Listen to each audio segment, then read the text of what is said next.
વહારે દેશભક્તિ નેતાઓની સામે એક નહીં પણ ત્રણ રાષ્ટ્રધ્વજ ખંડિત હોવા છતાં ફરકતા રહ્યા।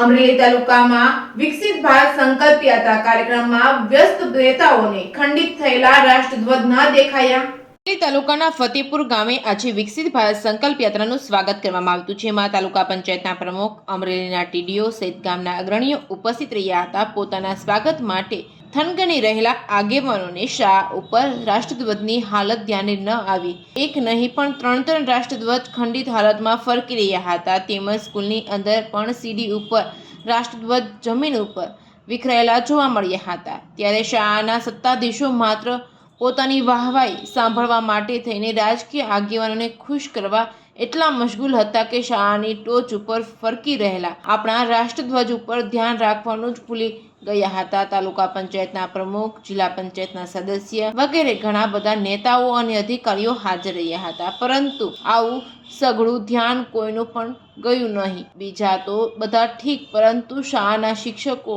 જે જ્ઞાનના દાતાઓ કહેવાય છે તેઓનું પણ આજ સુધી ધ્યાન ગયું નથી। રાષ્ટ્રધ્વજ લાગ્યા પછી તેની શું હાલત છે તેવું કોઈ જોતું નથી। લગાવી દીધા એટલે કે આપણે દેશભક્ત થઈ ગયા। આવું માનવાવાળાઓ માટે કડક પગલાં લેવા જોઈએ અને કાયદેસરની કાર્યવાહી થવી જોઈએ, જેથી ફરી એક વખત રાષ્ટ્રધ્વજનું અપમાન ક્યારેય ન થાય। જો કે આ બાબતે શાળાના આચાર્ય સાથે વાત કરતા જણાવ્યું હતું કે તેઓએ 15મી ઓગસ્ટે રાષ્ટ્રધ્વજ લગાવ્યા છે અને દેખાતા ન હોવાથી અહીં રહી ગયા છે કહી હાલ શાળા ઉપર લાગેલા રાષ્ટ્રધ્વજ ઉતારી લેવામાં આવ્યા છે। Reporting by Jainik Sojitra, Amreli.